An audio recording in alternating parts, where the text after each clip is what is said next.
today we're going to be painting a bunny that's going to go on top of our value study, our rainbow value study painting that we did last week. And my first graders used 9 by 12 paper, and we painted stripes on a paper like this. So it was quite large. This is my smaller example. But we did it in the rainbow order, or the color wheel order here. And we're going to now paint a bunny, and then we'll cut it out and glue it on top. This one was done with cut paper. I have a lesson on YouTube that has this cut paper one here, and we use that to do the stripes with, and now we're going to adapt that lesson to the bunny. So we're going to just go straight to paint for our bunny here today, just so it's a very fast, quick, easy lesson. So we're going to take our paper, and this is the 9 side and this is the 12 side, so we're holding it the long way. And we're going right into, you can use watercolor paint or tempera paint. And I instruct my kids to use either a value of blue today or a value of magenta today. And we're going to find the middle of our paper here. So I'm looking at top, bottom, center. And at the very middle, I'm just going to paint in a line. And we're using skinny round brushes. Our fingers should be held near the metal. Today I have first graders with me. And if you hold your brush straight up like a soldier, so that means the tip of your brush is facing toward the ceiling, you can draw, and just using the tip, you can draw a rainbow arch all the way down to the bottom of the page. And we're going to do one on each side. It's going to be an exaggerated rainbow. So that's how we hold our brush. Using the tip, let it drag behind, and I barely touch the tip. The tip barely touches the paper, so I get a skinny outline. And if you look, it's almost like I drew an arch around my entire hand. See how it's on the paper here? And my fingertips are touching the center of the page. And that's going to be, look what we're doing here, the whole head of the rabbit. Our next step is to load up our brush, and each time, if you need, as soon as your brush dries out, you determine, so you're assessing if you need more water or paint. So you just keep on getting water or paint as you need it. Okay, but I need mine, so I'm dipping in now. Now we're going to start forming the ears, and I'm going to come to this curve of the arch, and I'm going to start my brush, holding it properly straight up to the ceiling, and I'm going to draw a slight curve. So it's going to come up and then curve right to the corner. So artist's plan. So I want a gorgeous curve, so watch me first. Come up, slightly curve right to my corner. So straight up, curve it right to the corner. Do it in one quick line. So each time, load up your brush. I've got water, paint, and corner right to it. Now we're going to do the same for the other ear. We're going to straight up, curve it to the edge of the page, skipping a little space, right to the edge of the page. Now we're going to go ahead and put in our nose and little mouth details. So I'm going to dip in, load up my brush, and I'm doing finding the top and the bottom of the curve here, and in the face, in the very center, I'm going to paint a straight line using just my tip. Now I'm resting my hand on the table, and look at how I'm holding this. I'm barely touching the paper, and I'm going to do a number 1. It's like whisper touching, barely touching. A light kiss of the paper. So my bristles are barely kissing the paper, barely touching. And now I'm going to go curve it back up. So touch the bottom, go right back up. Come to the top, go right down. So I'm forming a little triangle nose. And you can fill this in if you want right here. Now I have enough on my paper, my paintbrush, but you have to assess each time. Do I need more paint? Do I need more water? Is it too dry? Is it too wet? Too wet's not good because you don't want puddles left behind. So you have to determine and judge for yourself. Mine's actually just right. I can still draw with this brush. So I'm going to draw a number 1. Very tiny and skinny. Try and get real skinny lines. This is where you're thinking yourself. Does the brush look like it's holding puddles? If it is, you've got to wipe it off and get more paint. It should not be really puddly because you want those beautiful skinny lines. So with your brain, you determine, do I need to get rid of the water or do I need more paint?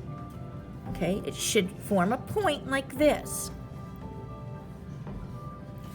Now come on up, draw up. And I'm going to come on the same side on the here and do it on the other side. Down and up. It's okay if they're not exactly the same.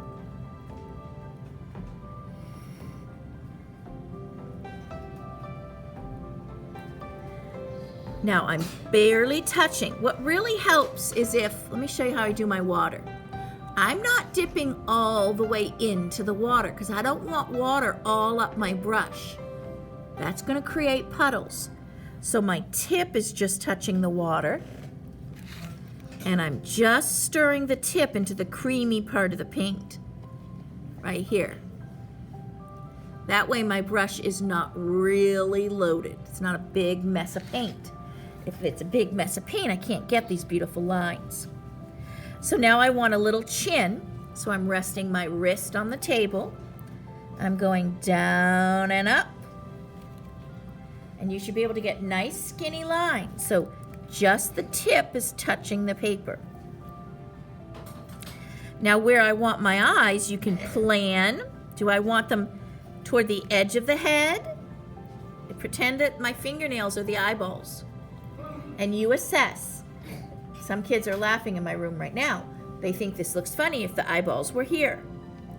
Well, what about, whoops, I got some paint on my paper. What about up here? What's it going to look like? Okay, what about way down near my nose? Okay, so you determine, so you're assessing where's the best place for these eyes. What does it look best to you? And every artist is different. I don't want it crooked, so I'm going to put mine, let's see. I'm going to just put mine about here. I kind of like it a little bit lower, not quite halfway. You determine where you want your eyes. And I'm going to put 2 straight lines where I'm going to put my eyes. Using just the tip of the brush. And I'm making them center. I want them centered here, so this is my middle. So that means I want them equal distance on each side of my middle. I don't want them crooked, one on one side and too far on the other. And I want them about the same length. So that's when you can adjust them right now. Now I'm going to want a curve, so I'm going to come up and back. I can just fill that in with this color, and this will be the color of my eyes. So I'm making a small curve.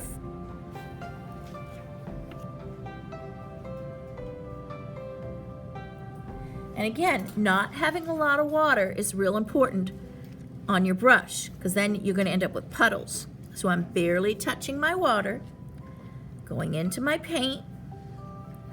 And now I'm just going to draw using just the tip. So only the tip is touching the paper. Let me do it sideways so you can see it a little bit better. Not all my brush is touching. And I've just made, whoops. I've just made I'm going to adjust my eye. See how Miss Blushie made a mistake? This was a big eye. This first one was little. No big deal. You just redraw it the way you want it. And ignore your mistakes. Later on, we can fix that. I can just fix it now by making it a little bit bigger. Or I can add some white paint inside there later. But never get distracted or distraught from a mistake or upset. So I'm barely touching my paint now. Let's get some whiskers.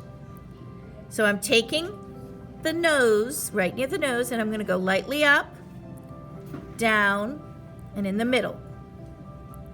And the same on the other side. So I want to load up my paint, up, coming from one dot area in the nose, down. Whoops, that didn't get it enough. So my brush is drying out, so now I need more water. And in the middle. Now that we have it all sketched in, you can decorate it with some other paint. Oh, and I forgot to mention too, if you want your ear to flop down, you could have had it flop down, so you can make your ear any way you want to.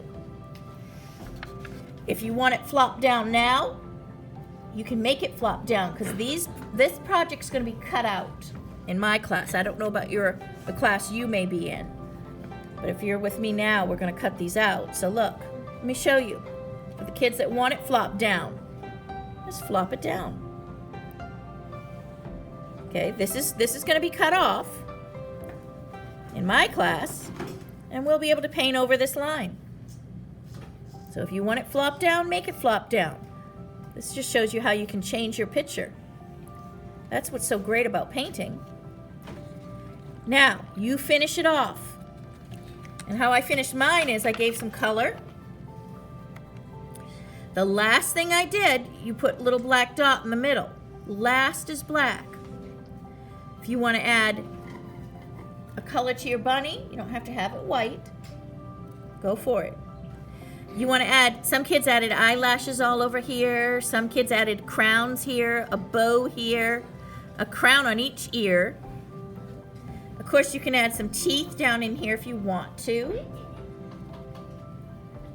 You can put little dots in here or little pink cheeks for the little whiskers, the areas where the whiskers come. So that's up to you what you want to add.